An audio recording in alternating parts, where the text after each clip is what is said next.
なんて美しく、なんて過酷なんだろう。 The Promised Neverland est un manga qui a su se démarquer des autres pour son scénario et ses nombreuses thématiques abordées.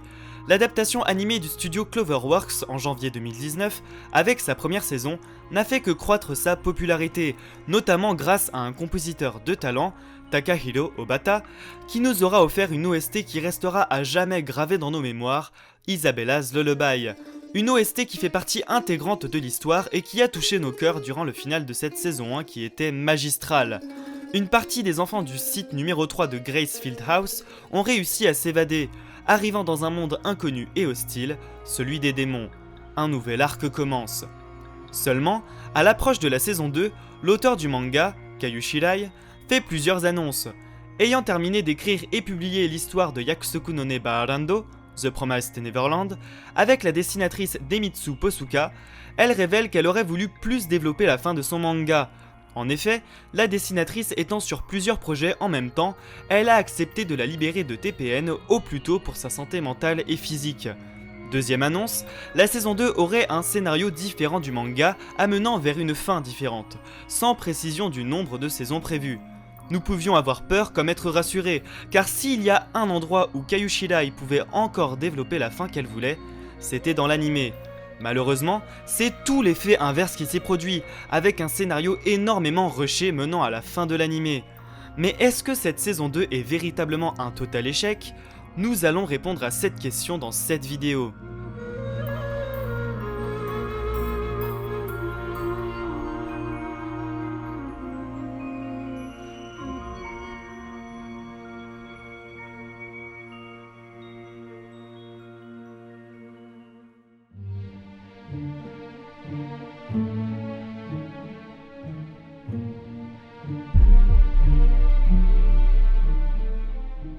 La seule question que nous nous posons à la fin de cette saison, c'est pourquoi ? Pourquoi finir ainsi alors que le manga offrait une histoire plus longue et bien plus palpitante ? Les lecteurs du manga ne peuvent être que déçus de voir une saison 2 de la sorte, et même les anime only peuvent ressentir un sentiment de précipitation et de facilité. D'un point de vue scénaristique, c'est ce qui caractérise parfaitement les 3 derniers épisodes de l'anime The Promised Neverland, et surtout ce panorama final. Comme ce dernier, plusieurs éléments importants de l'histoire ont été introduits mais ne trouvent pas de réponse ou alors sont incompris par les anime only, et ce, même depuis la saison 1. Nous pouvons citer la cérémonie du Tifari, complètement oubliée de cette saison 2, le pendentif d'Emma en forme d'œil dont le rôle n'a pas du tout été expliqué, le mot HELP écrit sur le mur d'un dortoir abandonné du refuge B0632, de qui ça vient et pourquoi ?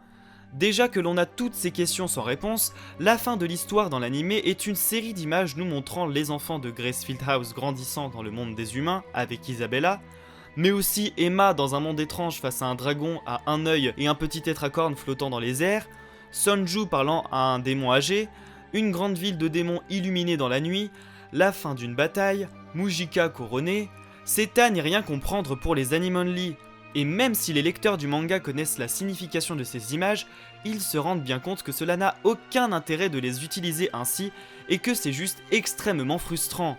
Du coup, premier message pour les anime only, sachez que tout ce que je viens de citer trouve une réponse ou une explication dans le manga, qui développe très bien tout ça. Car là aussi, deuxième message pour vous les anime only, nous vous devons des explications sur comment sont ces événements dans le manga et où ils se trouvent dans le déroulement de l'histoire. Mais rassurez-vous, il n'y aura pas de spoil sur le manga autre que ce qu'il se passe dans la saison 2 de l'anime. Tout d'abord, dans l'épisode 1, Emma et Rei font référence aux serpents d'Alvaperina, qui sont dans le livre Les Aventures d'Hugo.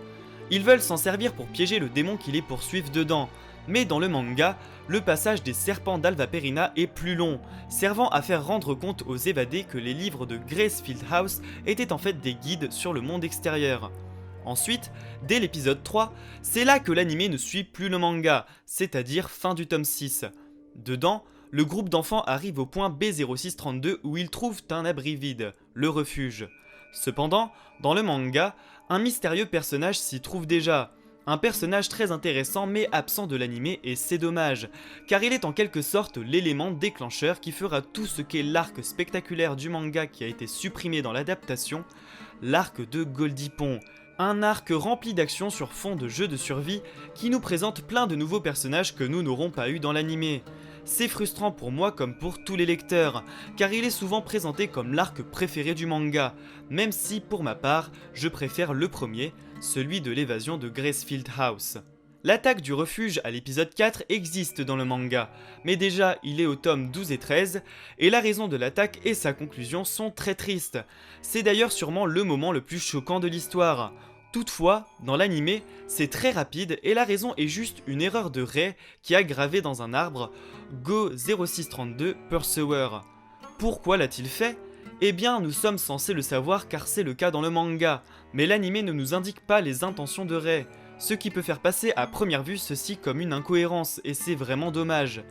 De plus, ce sont les démons qui découvrent le message, mais des hommes qui les attaquent, et on ne sait pas d'où ils sortent. Encore une fois, un élément sans réponse. Dans le même épisode, Isabella n'est pas censée réapparaître aussitôt, mais bien plus tard. Nous aurions pu croire à une meilleure utilisation du personnage, mais finalement, c'est le contraire. De même, la réapparition de Norman n'est pas du tout pareille dans le manga. Elle se trouve au tome 9, où l'on apprend qu'il est en vie directement en le voyant dans la ferme lambda. De plus, son rôle et ses actions y sont bien plus importants que dans l'animé. Par exemple, il cite les fermes intensives, mais normalement, nous aurions dû les voir à l'écran, avec ce que fait Norman et son groupe. Le temple qui sert de nouveau refuge au groupe d'évadés dans l'animé n'est en réalité qu'un point de passage dans le manga, où Emma et ses camarades font des découvertes pour trouver un élément là aussi supprimé dans l'adaptation. Toutefois, ces découvertes ont bien été mises dans l'animé. Par exemple, la statue de la fille au sang maudit, les coupes autour d'elle qui ne sont pas sans rappeler la calice du Christ où se trouverait son sang, et juste au-dessus, un parchemin montrant une évolution des démons venant de différents animaux. Enfin, sur le plafond d'une des tours du temple se trouve dans le manga une représentation du jour et de la nuit. Et dans l'animé, on la retrouvera sur le plafond du QG de Gracefield House. Plein d'éléments qui n'auront pas de réponse dans l'adaptation, mais aussi pour certains dans l'œuvre originale. Toutefois, il y a de quoi théoriser dessus.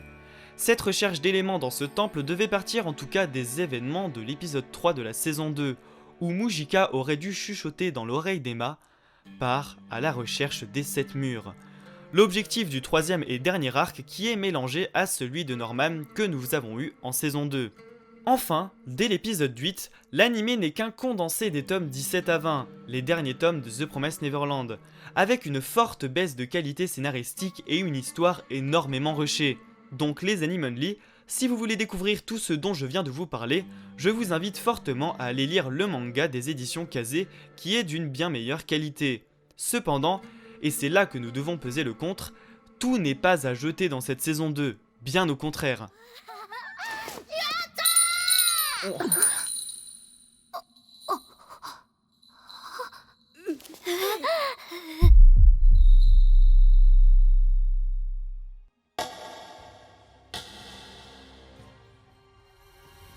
Malgré ce raté total du scénario rushé pour cette saison 2 et finale de The Promised Neverland, plusieurs points positifs sont à relever.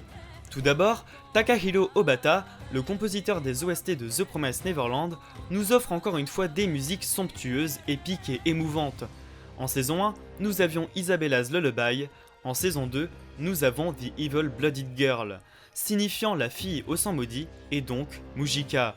Une musique que l'on entend pour la première fois à la fin du premier épisode et qui rend la scène juste mémorable. Il y a aussi des nouveaux remixes des OST de la saison 1, bref, les musiques sont réussies et font de la forme de la saison 2 quelque chose de beau. Nous pouvons notamment penser à l'attaque de Norman sur la ville de démons dans l'épisode 8, où The Evil Blooded Girl passe en entier. Même si elle n'est pas pareille ni dans le même contexte dans le manga, cette scène reste sûrement la meilleure de la saison 2, grâce à sa mise en scène et son ambiance. Norman est présenté comme un antagoniste entre guillemets, et les démons sont pris en pitié par les spectateurs. Le non-manichéisme de l'œuvre est une chose qui est très brillamment retranscrite dans l'animé, voire même mieux que dans le manga, et ce, en partie grâce à l'ajout d'un personnage inexistant dans l'histoire originale, Vilk. 一体何がまさか対価がエマ En effet, ce grand-père démon et aveugle aura su marquer mon esprit à chacune de ses apparitions, et c'est d'ailleurs à travers lui que l'auteur changera notre perception de ce que sont les démons, nous montrant qu'en réalité, Malgré l'aspect cruel et démoniaque qui nous a été présenté d'eux dans la saison 1, ils ne font que suivre leur première nécessité, se nourrir pour survivre face à la régression et à la faim. Ainsi, nous comprenons qu'en réalité, les démons ne sont pas si différents des humains.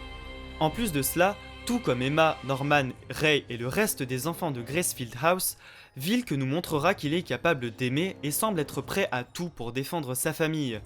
Une famille qui ressemble beaucoup à une autre.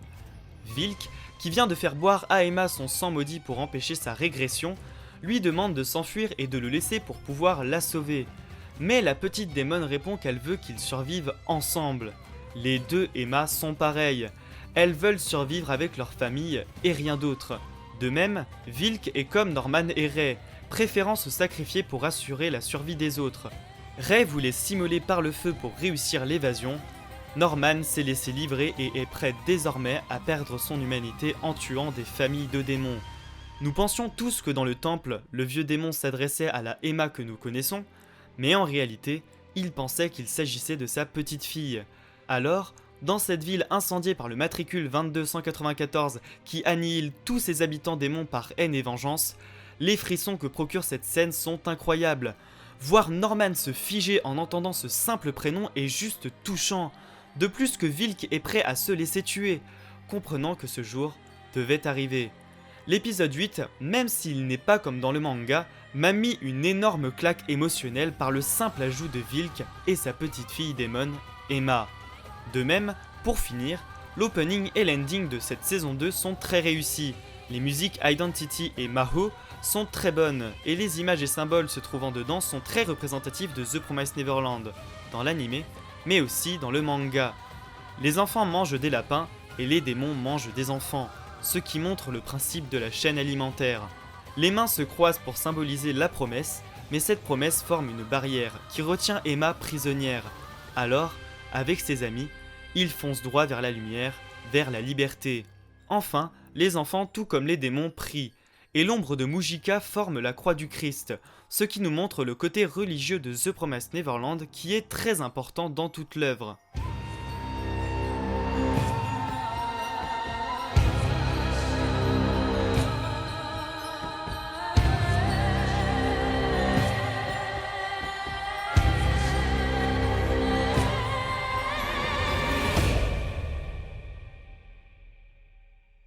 Pour conclure, oui, cette saison 2 de The Promised Neverland est plus que décevante pour les lecteurs et peut l'être aussi pour les anime only. Cette histoire méritait bien mieux pour son adaptation, mais n'oublions pas qu'elle méritait mieux aussi dans le manga. Des questions resteront peut-être pour toujours sans réponse, mais voyons tout de même le bon côté des choses. Ces questions sans réponse nous permettront de continuer à théoriser et à fantasmer sur les possibles réponses que l'auteur ne nous a pas données. D'ailleurs, je peux d'ores et déjà vous annoncer que même si l'œuvre est terminée, une série de vidéos autour de l'univers de The Promised Neverland ne tardera pas à faire son apparition sur la chaîne.